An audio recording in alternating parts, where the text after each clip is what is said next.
Good morning, all of you. Today is your English grammar class, and today we will read tenses. Tense अंग्रेजी का ठोस ज्ञान करने के लिए सबसे पहले टेंसेस का ज्ञान होना आवश्यक है। टेंसेस क्रिया के होने या करने के समय का बोध कराते हैं। जैसे 3 तरह के होते हैं: present tense, past tense, future tense. ठीक है, वर्तमान काल जो करंटली हो रहा है, पास्ट टेंस जो हो चुका है, और फ्यूचर टेंस जो होगा। ठीक है, अब प्रेजेंट टेंस, पास्ट टेंस और फ्यूचर टेंस, इन तीनों टेंसेस के 4 और पार्ट होते हैं। प्रत्येक टेंस के 4 रूप होते हैं: इंडेफिनिट, कंटिन्यूस, परफेक्ट और परफेक्ट कंटिन्यूस। ठीक है, यहाँ पे हम आपको 4 प्रकारों के ही वर्णन बता रहे हैं: present indefinite, present continuous, past indefinite और फ्यूचर इंडेफिनिट। ये 4 ही टेंस हम इसमें पढ़ेंगे। ठीक है, नाउ यहाँ पे कुछ महत्वपूर्ण वर्ब की 4 फॉर्म्स दी हुई हैं। ये आपको अच्छे से लर्न करनी है, इनको आपको अपनी नोटबुक में लिखना है। ये जो हिंदी में लिख रखा है ये आपको नहीं करना है, ओनली ये जो इंग्लिश वाले वर्ड्स है वो आपको अपनी नोटबुक में पूरे उतारने हैं। ठीक है, now let's come to the tense. The present indefinite tense. Present indefinite tense क्या होता है? 3 तरह के सेंटेंसेस होते हैं हमारे पास: अफर्मेटिव, नेगेटिव और इंटेरोगेटिव। ठीक है, सबसे पहले अफर्मेटिव सेंटेंस में पैटर्न क्या होता है? सब्जेक्ट आता है प्लस वर्ब की फर्स्ट फॉर्म आती है, या फिर वर्ब की फर्स्ट फॉर्म के साथ में एस या ई एस आता है। ठीक है, वर्ब की फर्स्ट फॉर्म लर्न जो करनी है आपको, वो ये वाली वर्ब की फर्स्ट फॉर्म है। ठीक है, किस तरह से सेंटेंस बनता है? I like fruits, we like fruits, you like fruits, he likes fruits. ठीक है, इस तरीके से ये सेंटेंस बनते हैं।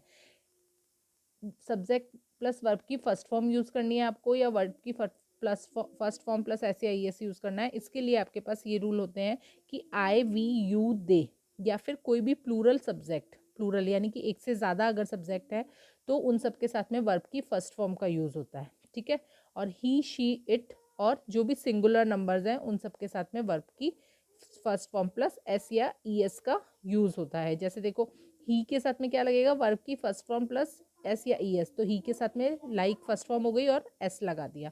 ठीक है, और आई, वी, यू, दे के साथ में क्या लगता है? सिर्फ वर्ब की फर्स्ट फॉर्म, इसलिए आई के साथ में लाइक, वी के साथ में लाइक।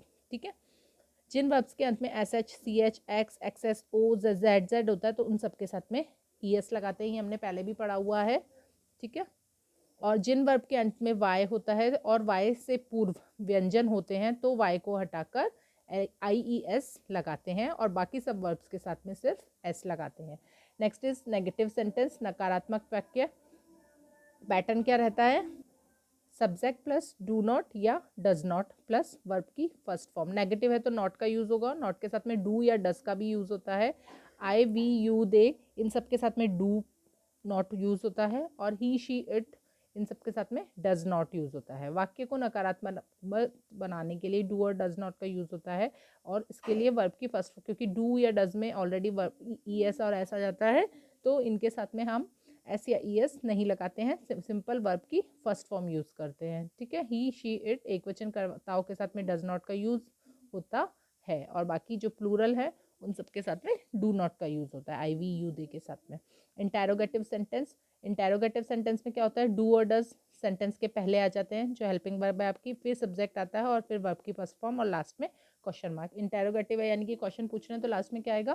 Question mark. ठीक है, डू और डज का यूज वैसे ही होगा जैसे मैंने बताया, आई, वी, यू, दे के साथ में डू, आई, वी, यू, दे के साथ में डू आएगा, और ही, शी, इट के साथ में डज आएगा। ठीक है, और पहले आ जाएगा डू आई लाइक फ्रूट्स, इसमें एस और एस का यूज नहीं होगा, लाइक का लाइक ही रहेगा, वर्ब की फर्स्ट फॉर्म ही रहेगी। ठीक है, वाक्य को प्रश्नवाचक बनाने के लिए सब्जेक्ट के पूर्व डू और डज लगाया जाता है और लास्ट में क्वेश्चन मार्क लगाते हैं, और इसमें एस और ई एस नहीं लगाते हैं। यानी कि इंडेफिनेट टेंस के इंटेरोगेटिव सेंटेंस वाले वाक्यों में आपको एस और ई एस नहीं लगाना है, क्योंकि आप ऑलरेडी आगे डू और डज लगा चुके हो।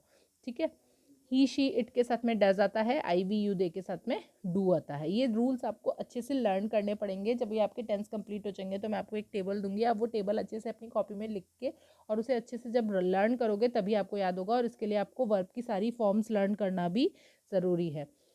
और इस टेंस का प्रयोग वर्तमान समय में होने वाली कार्य, आदत या सामान्य सत्य, शाश्वत सत्य यानी कि यूनिवर्सल ट्रूथ, जिसे चेंज नहीं किया जा सकता, जैसे sun rises in the east, तो वो चेंज नहीं हो सकता, वो वैसे के वैसे ही रहता है। इन सब सेंटेंसेस का यूज़ करने के लिए प्रेजेंट इंडेफिनिट टेंस का यूज़ होता है। जैसे ही सिंग्स, ये है वो कोई काम कर रहा है तो इसमें यही टेंस यूज़ होगा। रवि ऑलवेज स्पीक ट्रुथ, ये उसकी हैबिट है इसलिए भी प्रेजेंट इंडेफिनिट टेंस है। और the earth revolves around the sun, universal truth है, इसको चेंज नहीं कर सकते, इसलिए ये भी प्रेजेंट इंडेफिनिट टेंस होगा। नाउ एक्सरसाइज दी हुई है, आई, माई रूम, माई सेल्फ। आई के साथ में मैंने क्या बताया, वर्ब की फर्स्ट फॉर्म का यूज़, तो सेम ये आ जाएगी। राजू डैश मंजीत, सिंगुलर है तो एस या ई एस का यूज़ होता है, इसलिए ब्लेम का ब्लेम्स हो गया। ठीक है। They dash many people in the park, many people in the park है तो दे है प्लूरल फॉर्म है तो सी का सी ही रह जाएगा। रोहित डिसाइड, रोहित सिंगुलर है तो इसमें एस या ई एस का यूज़ होगा। The tortoise falls down, tortoise singular है तो एस या ई एस का यूज़ हुआ है। और ही भी सिंगुलर है तो एस या ई एस का यूज़ हुआ है। ये सब अफर्मेटिव सेंटेंस है, इसमें कोई नेगेटिव सेंटेंस नहीं है, कोई इंटेरोगेटिव सेंटेंस नहीं है, सिर्फ अफर्मेटिव सेंटेंस है, इसलिए फर्स्ट वाले जो रूल्स हैं वो इसमें फॉलो होंगे। ठीक है। अब मैं आपको इसके बाद कुछ और प्रैक्टिस के लिए एक्सरसाइज भी दूंगी, वो आपको अपनी नोटबुक में करनी है। ठीक है, ओके।